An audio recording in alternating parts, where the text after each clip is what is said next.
She thought she had control. She thought she was doing her job.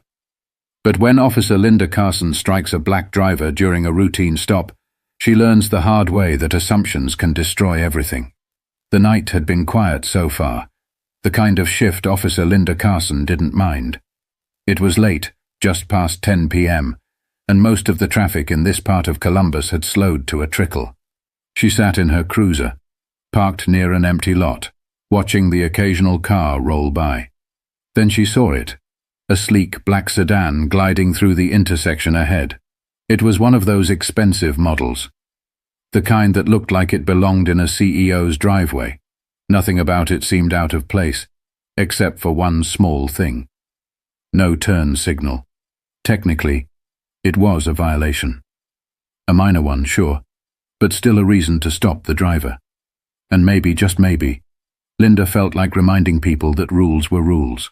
She pulled onto the street, accelerating just enough to close the distance. A quick flick of her lights. The sedan's brake lights flared as it slowed, then smoothly pulled over to the side. Linda took her time stepping out, one hand on her belt, the other adjusting her radio.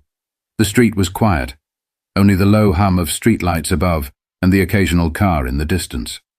As she approached the driver's side window, the glass rolled down with an almost deliberate slowness. And there he was. A black man, mid-40s, neatly trimmed beard, tailored navy suit. He looked expensive, like someone who knew he belonged in a car like this. His hands rested calmly on the steering wheel, fingers barely twitching as he glanced at her. Linda felt something tighten in her chest. She didn't like the way he looked at her. Not nervous, not apologetic, just waiting. License and registration. Her voice came out firmer than necessary. The man blinked once, then reached toward his glove compartment. Slow, controlled, like he already knew what she was thinking. "May I ask why I'm being stopped, officer?" His voice was smooth, even. Linda crossed her arms. "Failed to signal a turn back there." A beat passed. A quiet breath. "Did I?" Her eyes flickered over him. Something about his tone.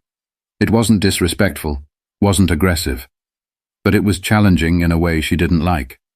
"License and registration," she repeated. He handed them over without another word, his movements steady. No shaking hands, no frantic explanation. She glanced at the ID, barely reading the name before turning it over. That attitude, calm, confident. It irked her. "You live around here?" she asked. The man exhaled through his nose, barely a sigh, but enough to feel like a statement. "I don't see how that's relevant." Linda's grip on his ID tightened. She had been on the force for over a decade, long enough to know when someone wasn't taking her seriously. Long enough to know when someone thought they could get away with something. She straightened. "Step out of the vehicle." For the first time, the man's expression changed. His jaw set, his head tilting slightly. "Why?" "I asked you to step out." A muscle in his cheek twitched, but he didn't argue. He just sighed, unbuckled his seatbelt, and pushed the door open. Linda stepped back as he stood. He was taller than she expected, broad-shouldered. There was no tension in his stance, no aggression, but something in his presence made her pulse tick up a notch. She gestured toward the back of the car. "Hands on the trunk." The man exhaled through his nose again, a slow, deliberate breath, before turning to place his palms flat against the cool metal. Linda's heart pounded. She could feel the shift now, the shift in power. This was her moment to remind him who was in charge. She reached forward, pressing a hand against his back, guiding him down just slightly. He stiffened, and that was when something inside her snapped. Before she even thought about it, before she even registered what she was doing, her palm struck his cheek. A sharp, stinging crack that echoed in the empty street. The man's head jerked to the side, his body freezing completely. Silence. Thick. Heavy. Linda's own breath hitched. For a second, the world felt still. Then, slowly, he turned his head back to her, his face unreadable. His jaw clenched just once before he took a steady breath. And then, in the most controlled, deliberate movement, he reached into his jacket pocket. Linda's stomach twisted. He pulled out his ID, held it up. Nathaniel Grant. Her eyes flickered down, scanning the title beneath his name. Chief of Police. Her superior. Linda's pulse roared in her ears. Her fingers went numb. The ground beneath her felt like it had just cracked wide open. And standing right in front of her, Nathaniel Grant just watched. But this was far from over. Linda felt her body lock up. It was like her brain refused to process what her eyes were seeing. Chief of Police. Not just any cop, not just some desk officer or a detective from another precinct. Her boss. She had struck her boss. Nathaniel Grant still held up his ID, his fingers loose around the edges, but his expression didn't change. He wasn't angry. He wasn't demanding an explanation. He was just looking at her. And somehow, that was worse. Linda's breath came short. A dozen thoughts clashed in her head, none of them forming into words. She could hear her own heartbeat pounding like a drum against her ribs. Chief Grant, She stopped. There was no good way to finish that sentence, no excuse that wouldn't sound desperate. A voice cut through the thick silence. "Everything okay here, Officer Carson?" She turned sharply. Another patrol car had pulled up behind hers, the blue and red lights throwing fractured colors across the pavement. Officer Reynolds, her usual partner, stood just a few feet away, eyebrows drawn together in confusion. Linda opened her mouth, but Grant spoke first. "Fine," he said smoothly, slipping his ID back into his pocket. "Your officer here was just conducting a stop." Reynolds glanced between them, his eyes narrowing. "Sir, Grant didn't look at him. His gaze stayed locked on Linda. "Am I free to go?" he asked. Linda hesitated. Her fingers twitched at her sides. This was it. This was the moment. Say yes. Let him leave. Hope he doesn't file a report. Or double down. Try to take back control. She wet her lips. A low chuckle rumbled from Grant's throat. Not amusement. Not anger. Just something cold. "Officer Carson," he said, tilting his head slightly. "Are you detaining me?" Linda felt the weight of Reynolds' stare now, confusion shifting to concern. He didn't know. He hadn't seen what happened. The words burned her throat. "No, sir." Grant exhaled, slow and measured, before glancing toward Reynolds. "Good to see the department still has some professionals." Then, without another word, he stepped back toward his car, slid into the driver's seat, pulled the door shut. Linda couldn't move as the black sedan eased back onto the road and disappeared into the night. But the moment the car was gone, Reynolds turned to her. "Linda, what the hell was that?" She felt her jaw clench. "It was just a stop." Reynolds's brows furrowed. "Just a stop. You looked like you saw a ghost. What did he say to you?" "Nothing." That was the problem. Grant hadn't said anything. No threats, no warnings, just a lingering silence that crushed her more than yelling ever could. She shook her head. "Nothing. Forget it." Reynolds studied her for a second longer, before exhaling. "I'll write up the stop. You good?" Linda swallowed. Was she? "Yeah." He hesitated, then nodded, heading back to his cruiser. Linda turned back toward her own, but as she reached for the door handle, she felt something heavy settle in her gut. Nathaniel Grant had let her walk away. No scene, no immediate consequences. But he wasn't done with her yet, and she knew it. Linda barely slept that night. She lay stiff in bed, staring at the ceiling, replaying the moment over and over. The way Grant had looked at her, the way he had let her go. No shouting, no threats, no immediate consequences, just that silence. Heavy, deliberate. It would have been easier if he had yelled. Easier if he had pulled rank and humiliated her on the spot. At least then she would have known where she stood. But instead she was left waiting. By morning, her stomach was knotted so tight it hurt. She got dressed, her hands shaking as she buttoned her uniform. Maybe it would blow over. Maybe Grant had decided not to report it. Maybe... Her phone buzzed. A single message from the precinct's Internal Affairs Department. "Report to the chief's office. Immediately." Linda's breath caught in her throat. It was happening. She drove to the station in silence, her grip stiff on the wheel. As soon as she walked in, she could feel eyes on her. Officers milling by the break room, the front desk clerk barely looking up. Nothing had been said yet, but she knew how these things worked. Word always got around. She took the elevator up, the seconds stretching like hours. The hallway to Grant's office felt longer than it should have. She forced herself to breathe as she reached for the handle and stepped inside. Grant was at his desk, flipping through a file. He didn't look up, but someone else was already there. Captain Howard, a man who had been with the department for over 20 years, stood off to the side, arms crossed, face unreadable. The air in the room shifted. Grant finally looked up. "Officer Carson," he said evenly. "Sit." Her legs felt stiff as she lowered into the chair across from him. Grant leaned back, clasping his hands together. His face didn't give anything away. Calm, measured, in control. Then, after a long pause, he finally spoke. "Tell me," he said, his voice smooth but firm. "How would you report last night's stop?" Linda swallowed. A test. Her throat felt dry. "Routine stop for failure to signal." Grant nodded like he expected that answer. "And what happened next?" Her pulse pounded in her ears. He wasn't raising his voice, wasn't pushing, just waiting. "Asked for ID. The driver was uncooperative." Grant's brow lifted just slightly. Uncooperative? Linda's jaw clenched. He questioned why he was being stopped. There was a beat of silence. Grant turned to Captain Howard. "Would you say questioning an officer is considered uncooperative?" Howard barely blinked. "Not unless the driver refuses to comply." Grant's eyes slid back to her. "Did I refuse to comply, Officer Carson?" Linda felt her hands dig into her thighs. "No, sir." Grant exhaled through his nose, nodding. And then, her stomach twisted. The moment she had been dreading. She tried to keep her voice even.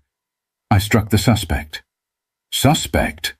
Grant repeated, a sharp edge creeping into his tone. Linda didn't answer. Grant studied her, then leaned forward, elbows resting on his desk. "Why did you hit me, Officer Carson?" The question sank into her like a hook. Howard remained silent, his gaze heavy on her. Her lips parted, but the words didn't come. Grant's voice remained steady, but something cold sat beneath it. "Did you feel threatened?" "No, sir." "Did I resist?" "No, sir." "Did I insult you?" Linda's stomach churned. Grant held her gaze. "Then what exactly made you strike me?" The room felt too small, the walls too close, her throat locked up. "You don't have an answer," Grant murmured. He didn't yell, didn't call her a racist, didn't say anything she hadn't already thought about all night. Instead, he let the silence crush her. Finally, Grant straightened. He took a breath, then slid a single piece of paper across the desk. Her heart stopped. A suspension notice. "You're off duty until further notice," he said simply. Linda's hands shook as she reached for it. "Chief Grant, But he was already standing. Dismissed. Linda felt like she was sinking. She stood, barely remembering how to walk. Her legs felt like they weren't attached to her body. She barely noticed Captain Howard opening the door for her, but as she stepped out, Grant spoke one last time. "We're not done," and she knew he meant it. Linda sat on her couch, staring at the suspension notice in her hands. She had read it over at least 10 times, but the words never changed. Indefinite administrative leave, pending review. The weight of it settled in her chest. She had never been suspended before, not once in her 15 years on the force, and now all she could do was wait. Her phone buzzed on the coffee table. For a second she thought about ignoring it, but when she glanced at the screen her stomach dropped. Nathaniel Grant. She hesitated, fingers hovering over the screen before finally answering. "Carson." A pause. Then, "Meet me at Riverside Park. 10 minutes." The call ended before she could say a word. Her pulse was a mess as she pulled on her jacket and headed out the door. Riverside Park was nearly empty when she arrived. A few people jogging, a couple sitting on a bench, a man walking his dog. The streetlights flickered against the pavement, casting long shadows. And then she saw him. Nathaniel Grant stood near the edge of the park, hands in his pockets, watching the river move under the bridge. He didn't look up as she approached. For a second she considered walking away, but something about the way he stood there, calm, unreadable, kept her feet moving. She stopped a few feet away. "You called me," she said. Grant nodded, still not looking at her. "Do you know why I didn't report you to IA myself?" Linda swallowed. She had wondered that. Wondered why it had been handled so quietly. Grant finally turned to face her. "Because I wanted you to sit with it first. Feel it." Her jaw tensed. "I do." "No, you don't." His voice was level, but the weight behind it was undeniable. "Not yet." Linda crossed her arms. "Then what is this?" Grant studied her for a long moment before nodding toward a bench. "Sit." She hesitated, but something in his tone made it clear. This wasn't a request. She sat. He followed, resting his elbows on his knees, staring out at the water. Then he spoke. "You ever been pulled over, Carson?" Linda blinked. "What?" "A routine stop," Grant clarified. "Ever had a cop flash their lights at you? Ask for your license? Ask you where you're going?" She shook her head. "I mean, maybe once or twice." Grant exhaled through his nose. "I've lost count." Linda's stomach tightened. "Every city I've lived in," he continued, "I've had cops stop me, ask me why I was there, even in my own damn neighborhood." Linda didn't know what to say. Grant leaned back against the bench. "You hit me because you were frustrated, but ask yourself, why was I frustrating you?" She knew the answer. She just didn't want to say it. Grant didn't let her off the hook. "Because I didn't act afraid of you." Her chest felt tight. "You expected me to be nervous, to scramble for my wallet, to act like I was guilty of something," Grant said, watching her closely. "And when I didn't, when I stayed calm, it made you mad." Linda's throat felt dry. Grant shook his head. "You don't see it, do you? You don't see how deep it runs." She clenched her jaw. "I'm not racist," Grant finished for her. "Maybe not. But what do you call it when you assume someone's a threat just for existing?" The words hit hard. For a long time neither of them spoke. The sounds of the river, the distant hum of the city, filled the silence. Finally, Grant sighed. "I didn't ask you here to tear you apart. I asked you here because you've got a choice to make." Linda frowned. "What choice?" Grant turned toward her, his expression unreadable. "You can walk away from this and tell yourself it was just a mistake." His voice was quiet, but there was no mistaking the weight behind it. "Or you can sit with it, really sit with it, and ask yourself why it happened." Linda looked away, staring at the water. Grant stood. "When Internal Affairs calls you back in, they're going to ask if you've learned anything." He took a step back. "Figure out what your answer's going to be." And just like that, he walked away. Linda sat there, watching his back disappear into the night. And for the first time since the stop, she let herself feel the full weight of what she had done. But this wasn't over yet.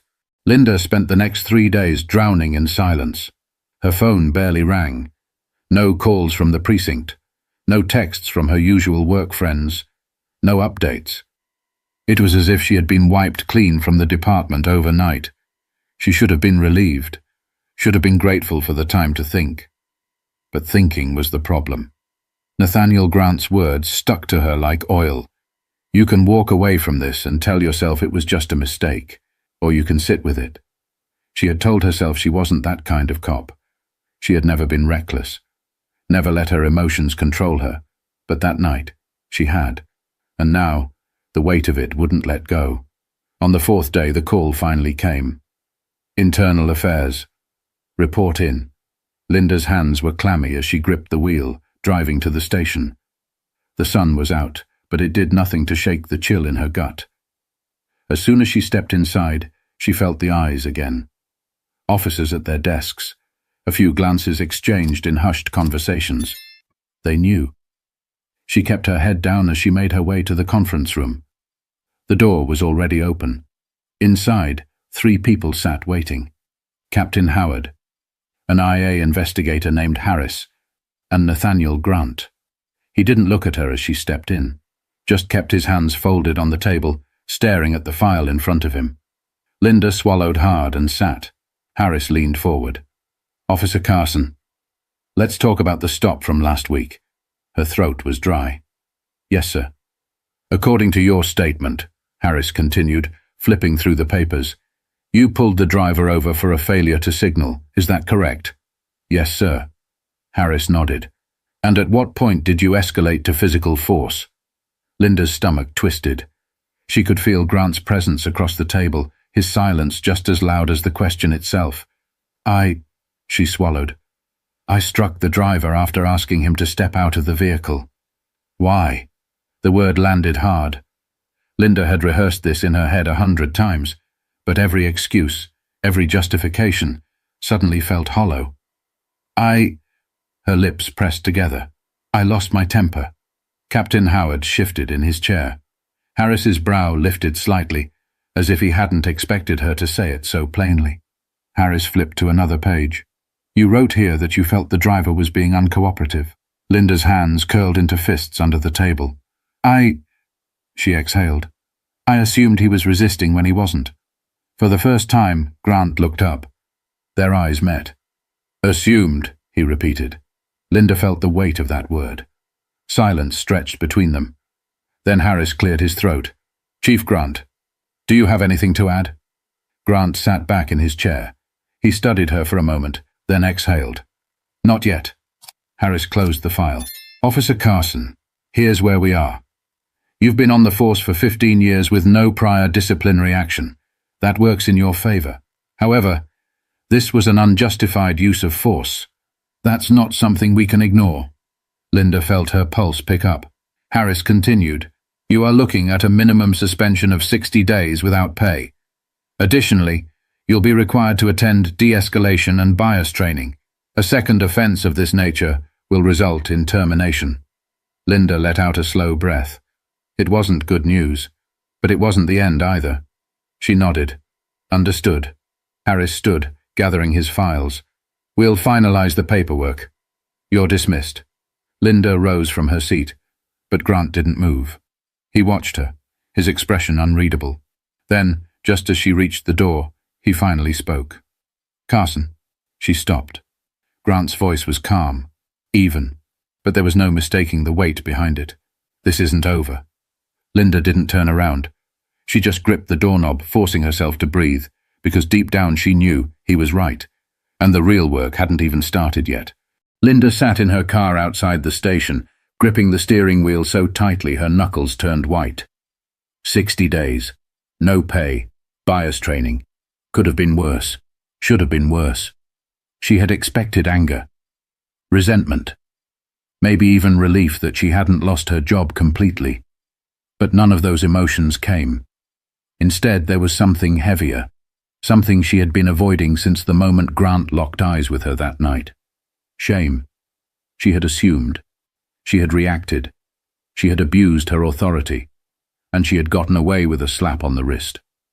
Grant was right. This wasn't over. Not by a long shot. The first day of training was humiliating. The room was small, with about a dozen other officers. Some rookies, some veterans like her. No one spoke much. No one wanted to be there. The instructor was a retired detective, an older black woman named Joanna Pierce. She looked over the room, her expression unreadable, then clicked the projector remote. A traffic stop video played. Linda watched in silence.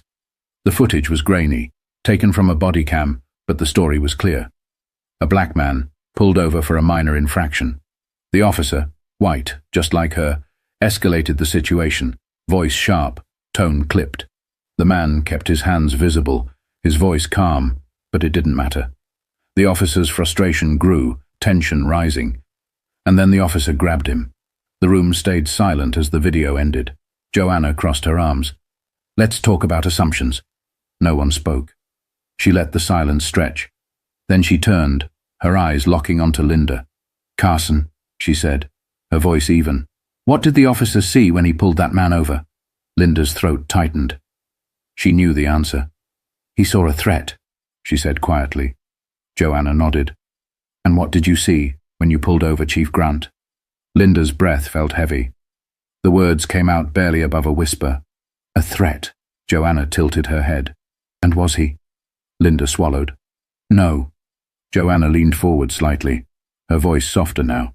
Then where did that idea come from? The question burned through her. Where had it come from? Was it the way she had been trained? The subtle messages picked up over the years?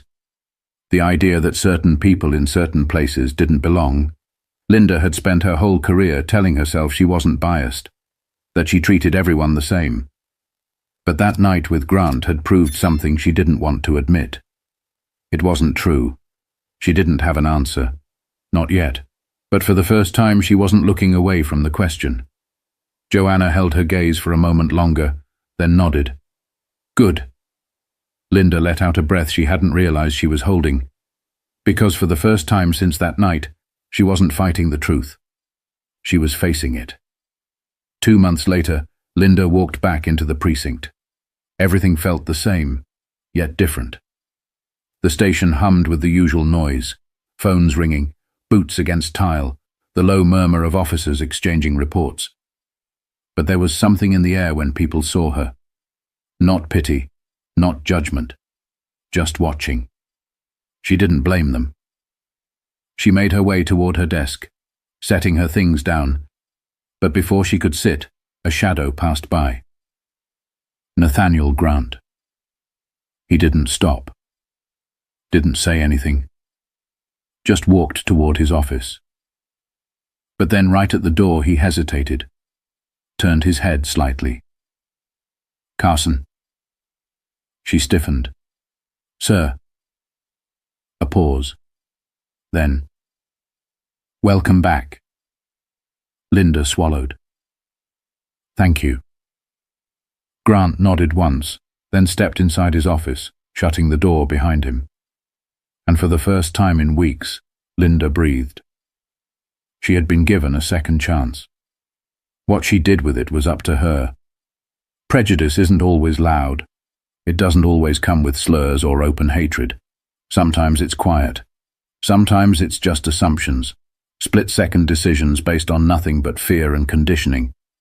The question isn't whether or not it exists. The question is whether or not you're willing to face it.